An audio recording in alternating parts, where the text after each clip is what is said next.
News Telangana Congress శాసనసభ పక్ష సమావేశం జరగనుంది.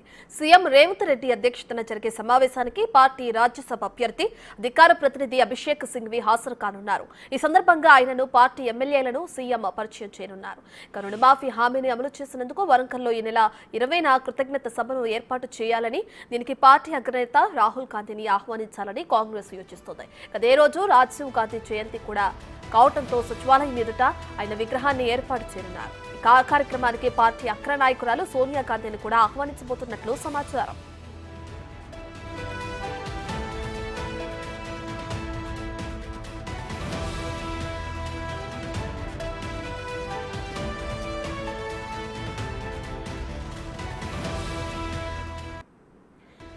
తెలంగాణ కాంగ్రెస్ శాసనసభ పక్ష సమావేశం జరగనుంది.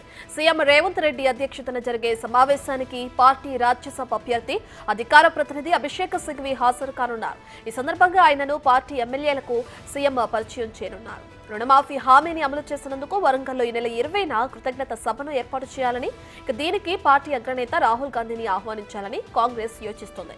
అదే రోజు రాజీవ్ గాంధీ జయంతి కూడా కావడంతో సచివాలయం ఎదుట ఆయన విగ్రహాన్ని ఏర్పాటు చేయనున్నారు. ఇక కార్యక్రమానికి పార్టీ అగ్ర నాయకురాలు సోనియా గాంధీని కూడా ఆహ్వానించబోతున్నట్లు సమాచారం.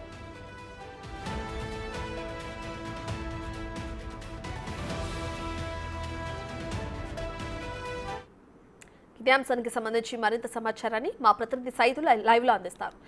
సైదులు, ఇప్పటికే తెలంగాణ కాంగ్రెస్ శాసనసభ పక్ష సమావేశం జరగనుంది కదా, దానికి సంబంధించిన డీటెయిల్స్ ఏంటి?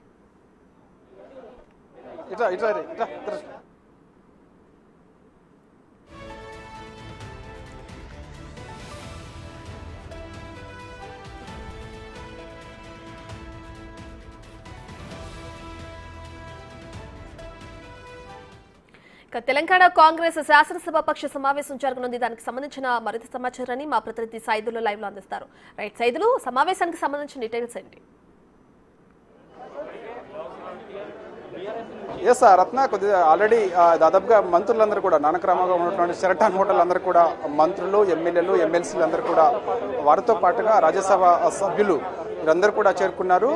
కాంగ్రెస్ పార్టీ రాష్ట్ర వ్యవహారాల ఇన్ఛార్జి దీపదాస్ మున్షి కూడా ఆల్రెడీ నానక్రామగూడలో ఉన్నటువంటి షెరటాన్ హోటల్కి వచ్చారు. ఇక అభిషేక్ సింఘ్వి, ఈ రాజ్యసభ అభ్యర్థిగా ఉన్నటువంటి అభిషేక్ సింఘ్వి కూడా ఇక్కడికి వచ్చారు. కాసేపట్లో సీఎం రేవంత్ రెడ్డి అధ్యక్షతన ప్రారంభంగా ఉన్నటువంటి సిఎల్పి సమావేశంలో మొదటిసారి ఆయన రాగానే అక్కడ ఉన్నటువంటి మంత్రులకు, ఎమ్మెల్యేలకు, ఎమ్మెల్సీలకు, రాజ్యసభ అభ్యర్థులందరూ కూడా అభిషేక్ సింఘ్విని పరిచయం చేస్తారు. వీరితో పాటుగా పరిచయ కార్యక్రమం ముగిసిన వెంటనే ఇక కాంగ్రెస్ పార్టీ అమలు చేస్తున్న సంక్షేమ పథకాలు ఏదైతే ఉన్నాయో వాటిపైన కూడా చర్చించే అవకాశం కనిపిస్తుంది. దాంతో పాటుగా ఇక స్థానిక సంస్థల ఎన్నికలు కూడా దగ్గరలో ఉన్నాయి కాబట్టి వాటిపైన కూడా మరొకసారి చర్చించే అవకాశం కనిపిస్తుంది. అదేవిధంగా వరంగల్లో జరిగేటటువంటి రైతు కృతజ్ఞత సభ ఏదైతే ఉందో ఆ కృతజ్ఞత సభకు ఇప్పటికే రాహుల్ గాంధీని సీఎం రేవంత్ రెడ్డి ఆహ్వానించారు కాబట్టి ఆ కృతజ్ఞత సభకు రాహుల్ గాంధీ రాబోతున్నారు. ఆ రోజు జరిగే కార్యక్రమాలు ఏంటనేది కూడా చర్చకు వచ్చే అవకాశం కనిపిస్తుంది. దాంతో పాటుగా ఇక సచివాలయం ఎదురుగా ఉన్నటువంటి అమర్జ్యోతి మధ్యలో, అంటే సచివాలయానికి అమర్జ్యోతి మధ్యలో ఉన్నటువంటి రాజీవ్ గాంధీ స్టాచ్యూ విగ్రహం కూడా అదే రోజు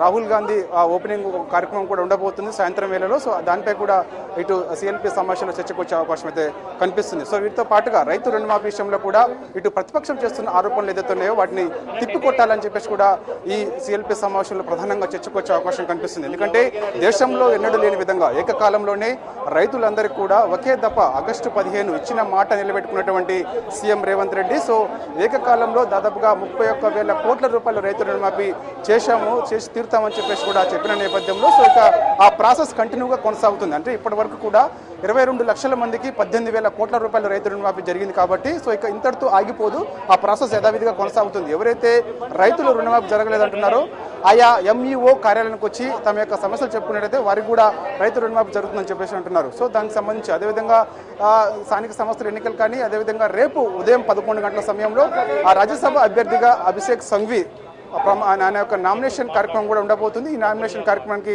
సీఎం రేవంత్ రెడ్డితో పాటుగా మరికొందరు కూడా రేపు మన తెలంగాణ అసెంబ్లీలో నామినేషన్ కార్యక్రమం ఉండబోతుంది 11 గంటల సమయంలో. ఆ సమావేశానికి కూడా సీఎం రేవంత్ రెడ్డి హాజరవుతారని చెప్పేసి కూడా మనకైతే సమాచారం ఉంది. ప్రస్తుతానికైతే మాత్రం మంత్రులందరూ కూడా ఇక్కడికి చేరుకున్నారు. ప్రస్తుతం మనతో కావ్య గారు ఉన్నారు. మేడం,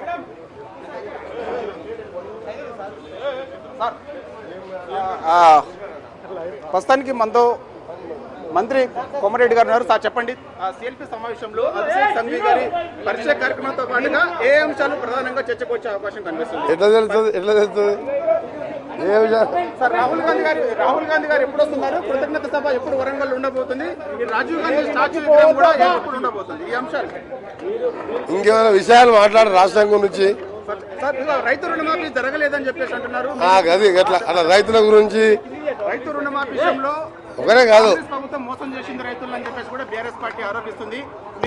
హామీ మేరకు 31,000 కోట్ల రూపాయలు ఆ రైతు రుణమాఫీ జరగలేదు, ఓన్లీ 18,000 కోట్ల రూపాయలే జరిగిందని చెప్పేసి 18,000 కోట్లు చేసినామని మేమే చెప్తున్నాం.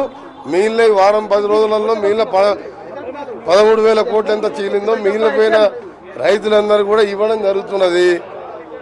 ఎవరి మాటలు 9 స్థానాలలో 3వ స్థానం, 7 స్థానాల్లో డిపాజిట్ పోయిన పార్టీ నాయకులు మాట్లాడే మాటల మీద మేము మాట్లాడడం కూడా మాకు ఇన్సల్ట్. అది ఆ పార్టీ చచ్చిపోయింది. బీఆర్ఎస్ అనే పార్టీ 9 స్థానాల్లో 3వ స్థానం, 7 స్థానాలు డిపాజిట్ పోయింది. మీకు ఒక స్టోరీ చెప్తున్నా, మీకు ఒక ఎగ్జాంపుల్ ఎవరు చెప్పలేదు. మా నాయకులు 2018 ఎన్నికల్లో ఆయనకి 88 సీట్లు వచ్చి మాకు 19 సీట్లకే పరిమితమైనాం. ఆ తర్వాత 3-4 నెలలకే పార్లమెంట్ ఎన్నికలు వస్తే మేము 3 స్థానాలు, నేను, రేవంత్ రెడ్డి గారు, ఉత్తమ్ కుమార్ రెడ్డి గారు ముగ్గురం ఎంపీలా గెలిచినాం. ప్రచారం చేయకుండా ఇవాళ 10 ఏళ్ళ అధికారంలో ఉండి 16 స్థానాల్లో గుండు సున్నాలాగా ఉండి అసలు పార్టీనే మూసుకునే దశలో బీజేపీలో విలీనమవడానికి అన్ని చర్యలు, అన్ని డిస్కషన్స్ అయిపోయినట్టు మాకు అందరికీ తెలుసు. మీరు టీవీ వాళ్ళు ఎప్పుడు కూడా మేధావులు, మీరు తెలుసుకోవాలి ఢిల్లీలో ఏం జరుగుతుంది, మెరిచి ఎప్పుడైతుంది. కేటీఆర్ హరీష్ డిపాజిట్ పోయిన పార్టీ గురించి పేర్లు మాట్లాడుతూ మీరు ఎప్పుడు మీరు ఒకటే కేటీఆర్ హరీష్ ఆయన స్థానంలో 6,000 మైనస్ వచ్చింది. కేటీఆర్ స్థానంలో 6,000 మైనస్ పార్లమెంట్ ఎన్నికల్లో ఏ ముఖం పెట్టుకొని మాట్లాడుతున్నాడు? 10 ఏళ్ళు ముఖ్యమంత్రి లాగా మొత్తం రాజ్యం వెళ్ళిన ఆయన యువరాజు. ఇవాళ హరీష్ రావు ఆయన 2,000 మెజార్టీ, మా దగ్గర ఒక్కొక్కరి దగ్గర 60-70,000 మెజార్టీ. ఒక్క సీటు గెలవలేని పార్టీ అవసరమా మనకి? టీఆర్ఎస్ ఇప్పుడు బీఆర్ఎస్ అవసరమా మనకి? ఇప్పుడు అందుకే బీఆర్ఎస్ గురించి మాట్లాడడం అవసరమా? బీజేపీ బీఆర్ఎస్ మెర్జ్ అయిపోయింది కాబట్టి మన ఎన్నికల్లో డ్రాప్ అయ్యిండు. డ్రాప్ కాకపోతే మేము 14 సీట్లు గెలిచేవాళ్ళం. బీఆర్ఎస్ 14 సీట్లు గెలిచేవాళ్ళం. బీఆర్ఎస్ డ్రాప్ కాకపోతే గెలిచేవాళ్ళం కాబట్టి ఆ మాత్రం బీజేపీ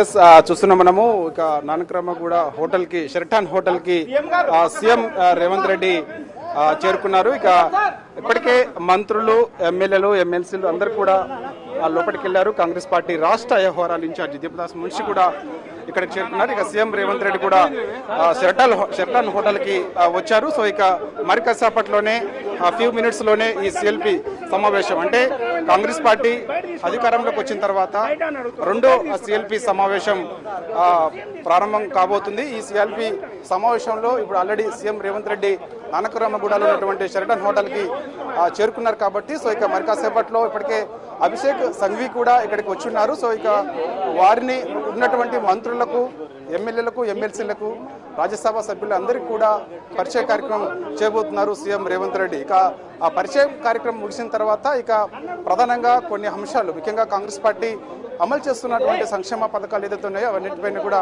చర్చించే అవకాశం కనిపిస్తుంది. ఇక వీటితో పాటుగా ముఖ్యంగా రాహుల్ గాంధీ ఈ నెల 20వ తారీఖున వరంగల్ రైతు కృతజ్ఞత సభకు హాజరవుతున్నారు కాబట్టి సో ఇక దానిపై కూడా ప్రధానంగా చర్చకు వచ్చే అవకాశం కనిపిస్తుంది. ఇక దీంతో పాటుగా ఇక రాజీవ్ గాంధీ స్టాచ్యూ, అదే రోజు సచివాలయం ఎదురుగా ఉన్నటువంటి రాజీవ్ గాంధీ స్టాచ్యూ ఓపెనింగ్ కూడా ఉండబోతున్నట్టు తెలుస్తుంది. వీటితో పాటుగా స్థానిక సంస్థల ఎన్నికలు, ముఖ్యంగా స్థానిక సంస్థల ఎన్నికల్లో ఖచ్చితంగా కాంగ్రెస్ పార్టీ సంక్షేమ పథకాలు ప్రతి ఇంటికి చేరే విధంగా, అదేవిధంగా తెలియపరచాలని చెప్పేసి కూడా ఒక దిశానిర్దేశం అయితే ఇటు ఎమ్మెల్యేలకు, సీఎం రేవంత్ రెడ్డి చేయబోతున్నట్టు కూడా మనకి సమాచారం ఉంటుంది. స్థానిక సమస్యల్లో గెలిపే లక్ష్యంగా ముందుకెళ్లాలని చెప్పేసి కూడా భావిస్తున్నారు. ఏదైనా సరే కాంగ్రెస్ పార్టీ అధికారంలోకి వచ్చిన తర్వాత 8 నెలల్లోనే అనేక సంక్షేమ పథకాలు, ముఖ్యంగా ఇప్పుడు అభిషేక్ సంఘవి రాజ్యసభ అభ్యర్థిగా నామినేట్ చేయబడింది కాబట్టి ఏఐసిసి సో రేపు ఉదయం 11 గంటల సమయంలో అభిషేక్ సంఘవి నామినేషన్ కార్యక్రమం కూడా ఉండబోతుంది. సో ఆ కార్యక్రమానికి సీఎం రేవంత్ రెడ్డి హాజరవుతారు. వారితో పాటుగా మరికొందరు కూడా హాజరయ్యే అవకాశం అయితే కనిపిస్తుంది.